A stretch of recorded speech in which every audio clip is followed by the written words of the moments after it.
лечу парю и под собою моря, леса, мир вижу весь, как холм он высится глубою, чтобы услышать Богу песни, как холм он высится глубою, чтобы услышать Богу песнь. Со временем мне узнают славяне, гунны, скифы, чудь, и все, кто бранью гнязь пылают, перстом укажут и рекут. Вот та летит, что строит лиру, языком сердце говорит и проповедуя миру, себя всех счастьем веселит.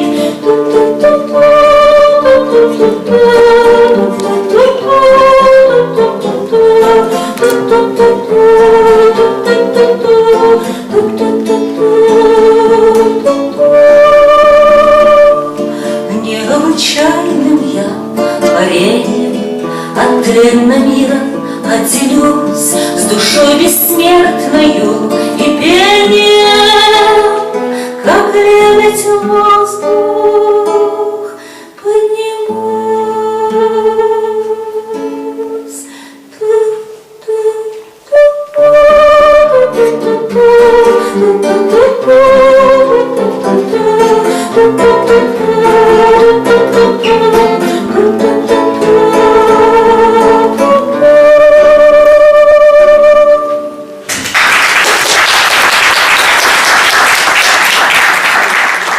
Маленький Ефим. Во враге снег, еще 100 лет до соловья, а сердце просится в полет, душа отворена. Прислушайтесь, друзья, в саду синичка Моцарта поет. Ти-ти-дей, ти-ти-дей, ти-ти-дей, ти-ти-дей, ти-ти-дей, ти-ти-дей. Вот такая была синичка.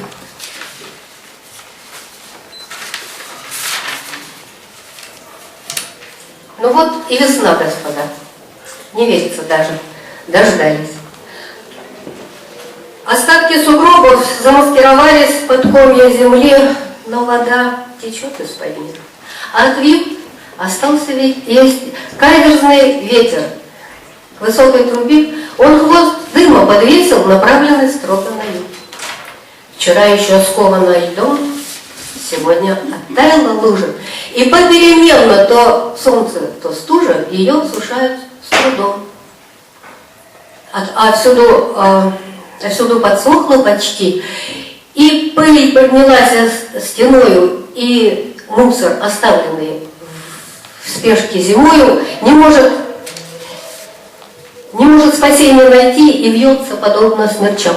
А старый мороз, мы-то знаем, он прелюбодей, каждый раз отвергаем, все ходит к весне по ночам. А тут уже и дождь моросит, на снег временами срываясь. Весна по-хозяйски вступить не решает, все думает, что лишь гостит. Весна, будь смелее, взгляни, мы рады приветствовать гостю. Взмахни же своей волшебную тростью, и в наших сердцах зазвенит.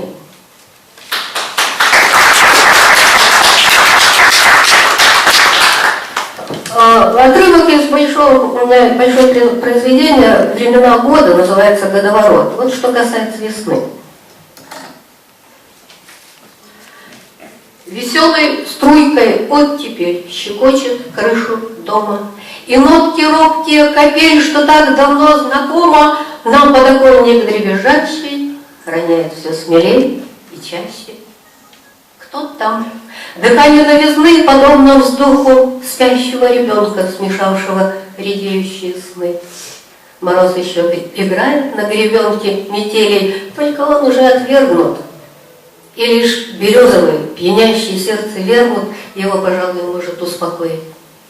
Подснежник трепетный задумал глазки строить двум работящим, незнакомым с лаской пчелам. А мать и мачеха кивает новоселам, обсевшим старые ракиты тополя. Они забыли номера своих квартир, но каждый вновь желает с видом на поля. Ни голоса на то не пожалел, ни сил. Землей запахло. Появились картовины, и дачник потянулся дружным клином картошку сеять колорадскому жуку. А циркулярка возражает молотку, и вдруг +2, да с ветерком. Похоже, что тепла в ближайшем не предвидится. Такой вираж природы нам знаком, но каждый раз пугает. Исклоец обиделся, сидит на проводе, упрятал шею в плечи и перья живота на лапки натянул. Упрямо о весне поет, о жаркой встрече сквозь плотно сжатый клюв. Кто птицу обманул? Пожалуйста, много лет подряд. Поэтому у меня есть опыт, так сказать, откликов читателей моих вещей, но практически я не знаю отклика слушателей. Это очень редко бывает. Насчет переводчик, писатель, это как-то... Хотя все было, да, все есть, но очень мало. Итак, еще одно замечание. Готовясь к этому вечеру, я перебрал массу своих работ. И сначала я боялся, но все-таки о любви речь идет, да? И думал, у меня нет ничего практически, как так казалось. А посмотрел, Бог там, да почти все о любви. У меня есть большое стихотворение о разжалованном капитане, ну, с армейских времен. Оказывается, тоже про любовь, хотя разжалованный капитан при чем тогда. Итак, любовь волнует и бодрит, и ничего не понимает, когда она кого-то мстит или кого-то обнимает. Цыганка. Не смотри, милок, с состраданием, воровством живу догаданием. Ремесло мое не бумажное, а рисковое да отважное. Не смотри, милок, с осуждением, не борись с моим наваждением. Ремесло мое, хоть и странное, но веселое и желанное. Не смотри, милок, с небрежением, я к тебе со всем уважением. Воровством живу догаданием, не смотри, милок, с состраданием.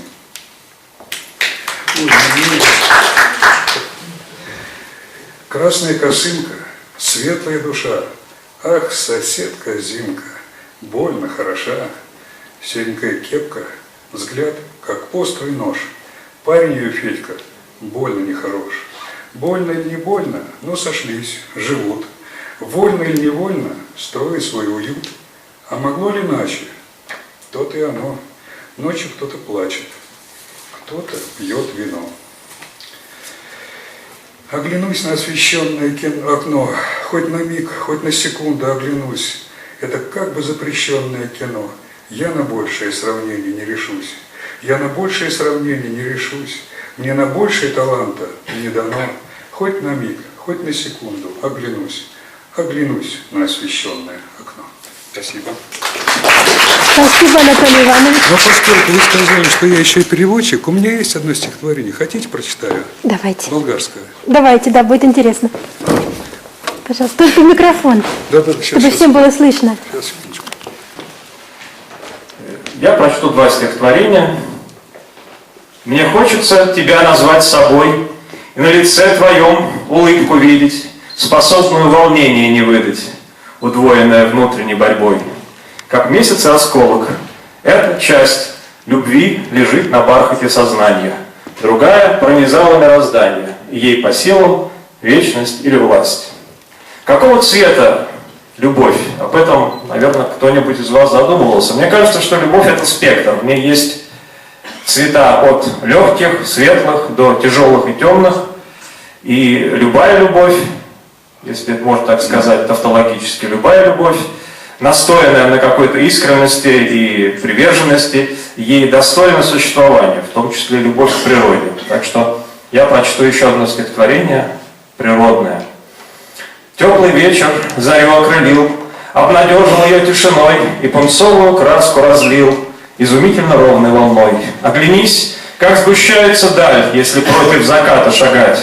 Наше солнце, не нам ли медаль и на дарственной щедрой печать? Небо круг, треугольник лесов, золотые фракталы озер, геометрию беглых часов изучает напрягшийся взор. В заключение я хочу пригласить находящихся здесь любителей поэзии на 2 вечера, которые состоятся на этой неделе. Они оба связаны с поэзией Серебряного века. Только что мы отметили 130-летие Николая Гумилева. Завтра на Арбате в музее Андрея Белого состоится вечер, посвященный Николаю Гумилеву. Начало в 5 часов, вход свободный для всех желающих. Это будет интересный разговор, серьезный рассказ о находках, связанных с жизнью и творчеством Гумилева. И как бы напоминание о нем существенное. А в субботу, 23 апреля, когда будет отмечаться по всей Москве Библионочь, в библиотеке Есенина, имени Есенина, которая находится на Профсоюзной, на улице Крыжановского, состоится сборный вечер, посвященный Есенину, имажинистам, продолжателям имажинистов среди современных поэтов. Тоже вход свободный для всех, и мы будем рады вас всех видеть. Там начало в 7 часов. Это Библионочь, библиотека имени Есенина. Спасибо.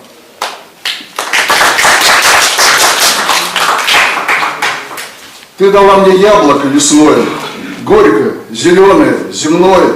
Что ж, спасибо и за эту милость. Райских яблок есть не приходилось. Под осенним солнцем мы стоим у древа, за руки схватившись, как Адам и Ева. Шелестят над нами листья вырезные. Мы стоим бессмертие, смертные, земные.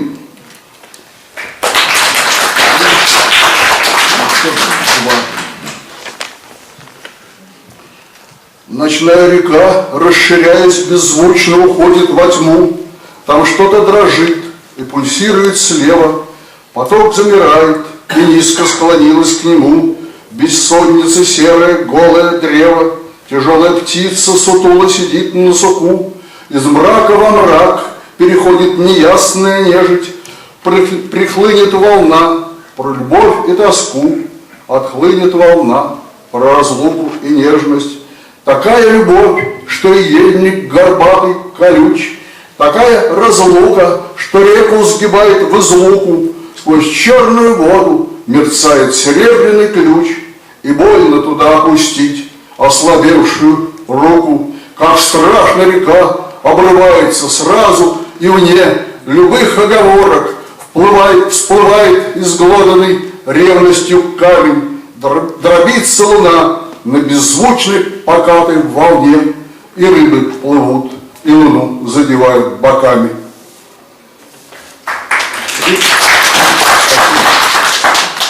И последний.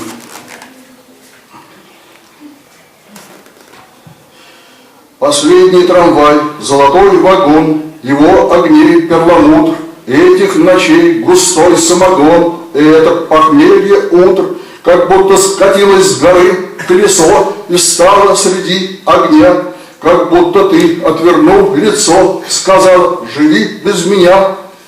И тени качнулись куда-то вкось, и тени качнулись, ветер подул куда-то вкось, и тени качнулись врозь. А после пламя прошло насквозь, пламя прошло насквозь. Огонь лицо повернул ко мне, и стал я телом огня, и голос твой говорил в огне: теперь живи без меня. И все это будет сниться мне, покуда я буду жить. Какая же мука спать в огне, гудящим пламенем быть. Когда-то закончится этот сон, уймется пламени гуд, и я вскочу в золотой вагон, везущий на страшный суд. Конец октября, верхушка дня, в золоте и крови.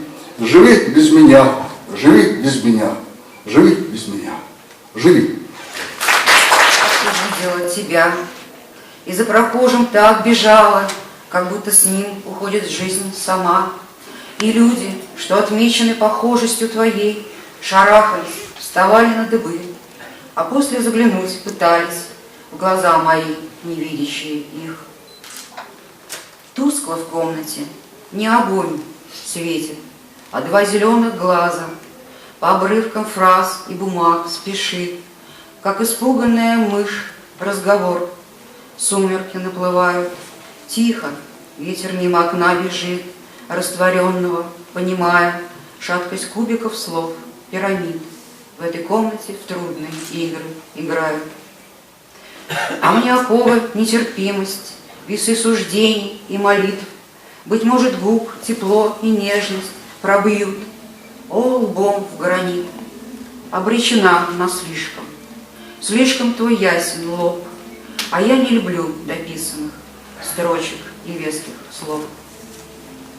Для чего-то дарована встреча, разгадать глубину зрачка, луч случайно коснулся предметов в комнате, и опять полутьма, и опять расплывается тайна.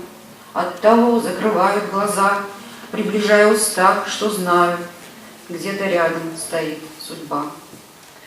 Ангел мой, измученный и нежный, от того, что нечего сказать мне в ответ, но разве тоже снова безнадежно промолчать? От того, что ангелам похоже по небу ходить, не по земле, от того, что босы ангелы и кожа ног у них изрезана уже. Ангел мой, измученный и нежный, от того, что нечего сказать, от того, что кружит, медлит, не уходит, с телом не прощается душа. Спасибо.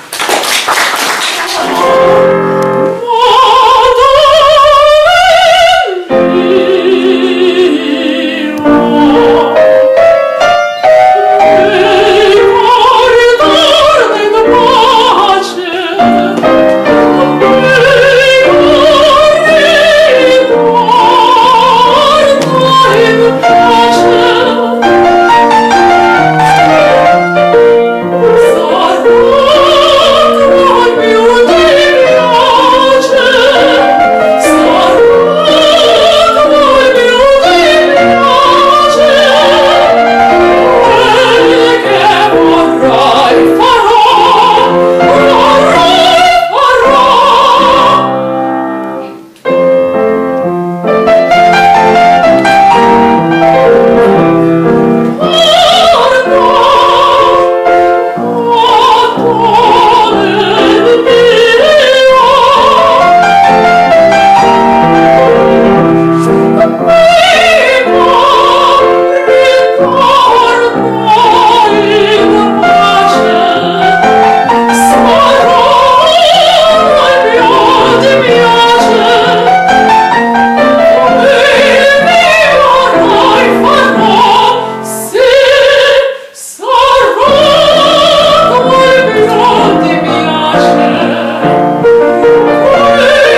И все-таки мы здесь говорим о весне.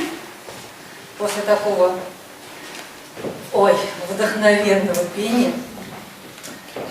А деревья в весну типичные, надувая пакетные паруса, превращая старье тряпичное в разнопестрые голоса, изумрудят с особой нежностью серо-пепельно-бурый цвет, удивительно легкой прилежностью, наводя от души марафет, и качают дела обычные, гнезда новые, пташьи дома, и услышишь скрипичные, личные ноты выше весны глава. Микрофону поближе, пожалуйста.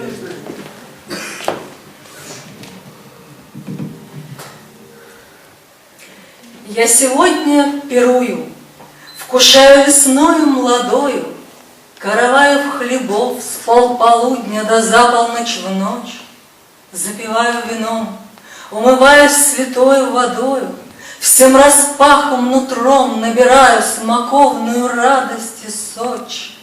Я сегодня пирую от тиши до песен гулящих, взглядов присвистов, полных охапок цветов, поцелуев воздушных и ласково страстно томящих, твистов вздохов и легких парящих следов.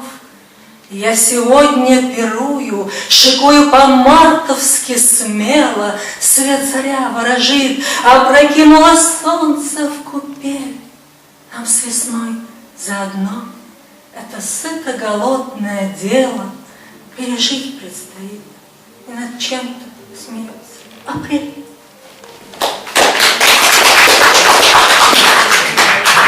Еще одно небольшое. Мне мои хороводы плясали, отбелил уставала весна. Снежность зим здесь давно прописали, межсезонность сезона весна. Заметелены. Солнце ведерность, чтобы черпать, плескать и плескать, и разят принимает покорность синезвонному небу ласкать. Звездопадами лето искрится, в цвет лугов укрывая кровать, в родниковую живость омыться, удалением жажд ликовать, и ветрам золотым покоряться, и свободой полета пленять. Все из вета в цвета удивляться, и с восторгом весну удивлять.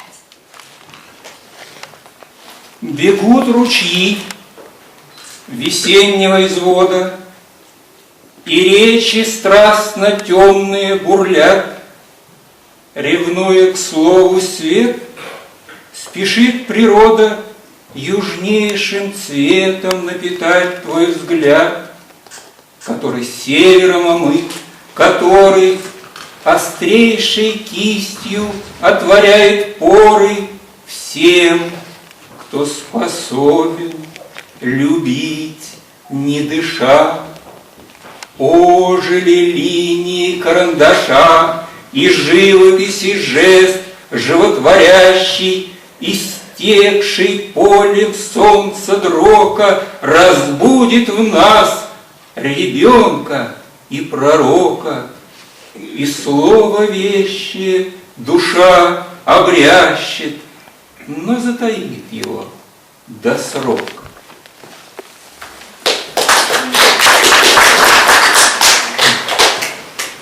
Весна шумит и днем, и ночью, овраги затопила полая вода, и ветлы небо рвут, раскачиваясь в клочья, и будят звезды в жизнь стремящиеся почки, и вспять влекут наемные года. Весна пульсирует под снегом, и берег брошенный вновь обретаю брегом, румянец щек, стыдливые ланиты, кораблик в клеточку, весна любимым треком, и мы на палубе там конфискаты свиты. Весна шумит, и днем, и ночью овраги затопила полая вода, и кровью проступают письменные строчки, и вспять бегут уставшие года. Преподавала английский язык в литературном институте. Пишу сказки для детей. У меня в этом месяце, вот в апреле, вышла 4-я книга сказок. Поскольку я прозаик, прочитаю стихи моего отца, Валентина Сидорова, поэта, автора известной повести «7 дней в Гималаях». Он был профессором литературного института, вел семинары поэзии. Сейчас его, к сожалению, уже нет в живых. Как и у большинства поэтов, немалое место в его творчестве занимала любовная лирика. И я бы хотела прочитать папины стихи из любовной лирики. Прочитаю 3 стихотворения. Валентин Сидоров. Случайных встреч и не было, и нет. В толпе, в театре, в толкотне трамвайной. Они всегда и все необычайны. Ты их готовил миллионы лет. Нет никаких загадочных примет. Нет никакой в таинственности тайны, и каждый шаг, на первый взгляд случайный, определяет внутренний твой свет. Мы зря порой страшимся оглянуться, наивно удивляемся порой. Ах, как легко нам было обмануться! 100 раз могли смешаться мы с толпой, 100 раз могли в толпе мы разминуться, но не могли не встретиться с тобой.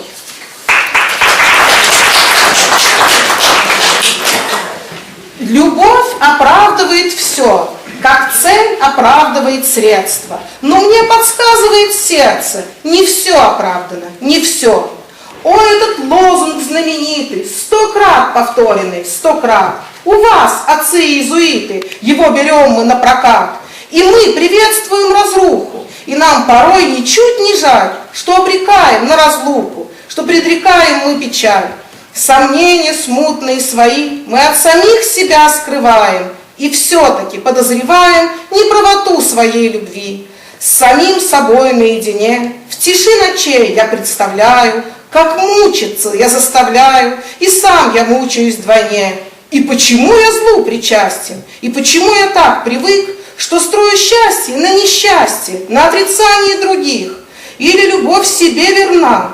Иначе, чем через распятие, через разлуки и проклятие, не утверждается она.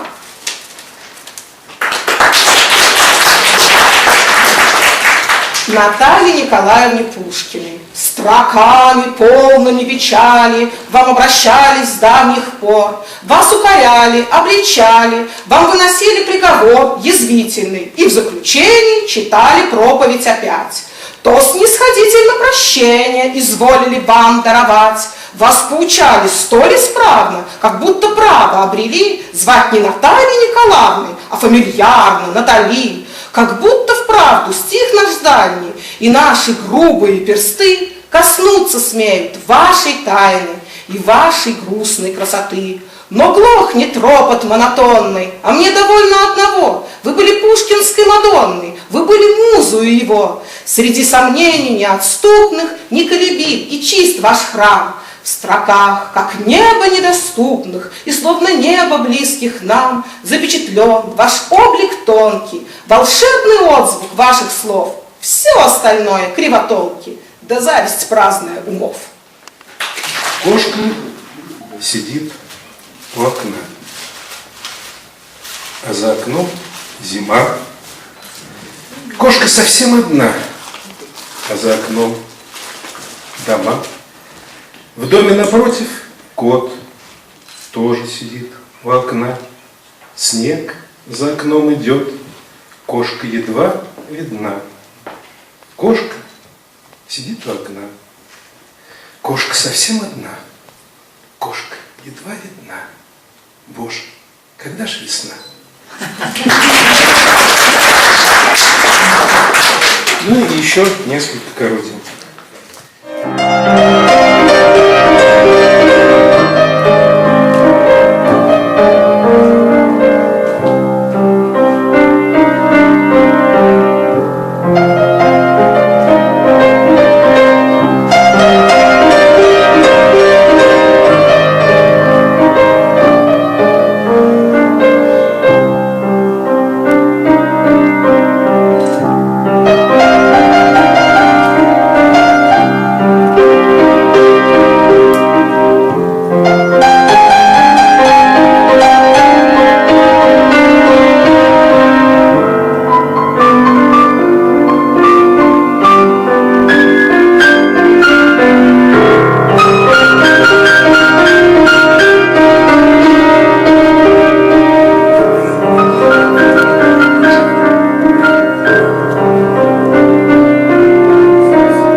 и отвечали, спросили они, как забыть навсегда, что в мире невольном есть бедность, беда, что есть угроза и печаль.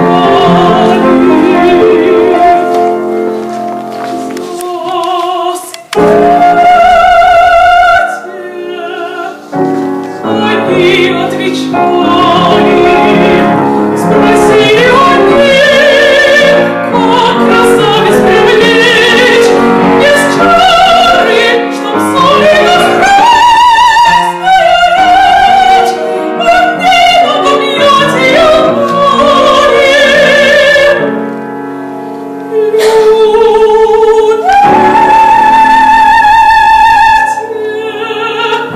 Они отвечали.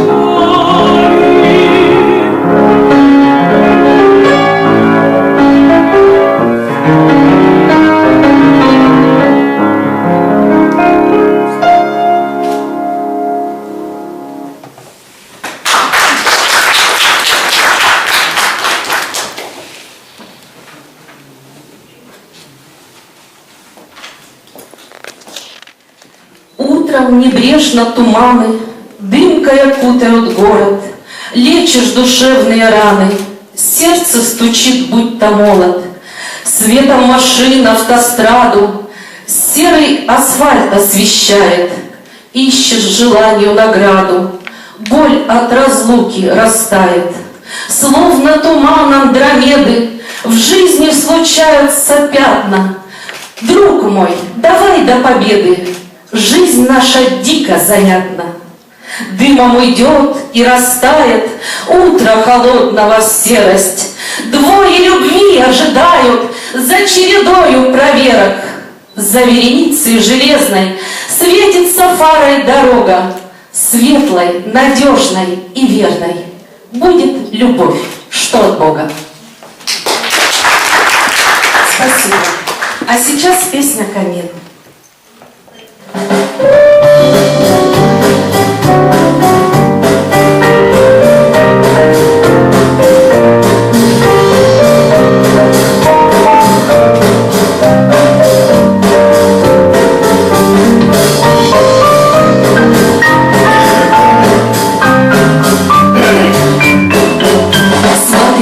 Тебя, как в первый раз, та встреча была предрешена. Мне ясен вопрос твоих глаз, но я пока еще смущена. Мне ясен вопрос твоих глаз, но я пока еще смущена. Окно, диван, потухший камин, забытый плед, персидский кот, твой грустный взгляд опять один. Кот плед, диван наоборот.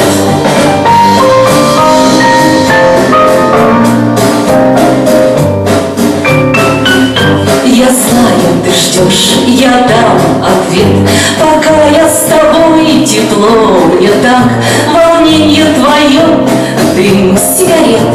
Чуть позже скажу, какой чудак. Волнение твое, дым сигарет. Чуть позже скажу, какой чудак. Окно, диван, забытый камин, забытый плед, персидский кот, твой грустный взгляд опять один. Кот плед, диван наоборот.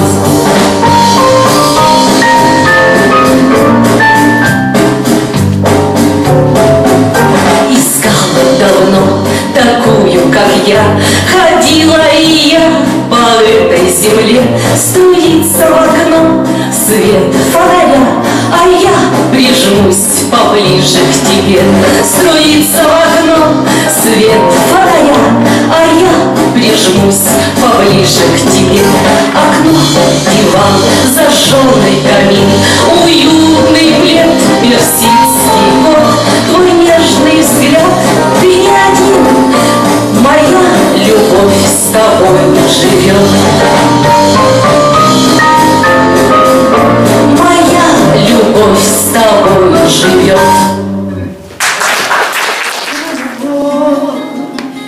И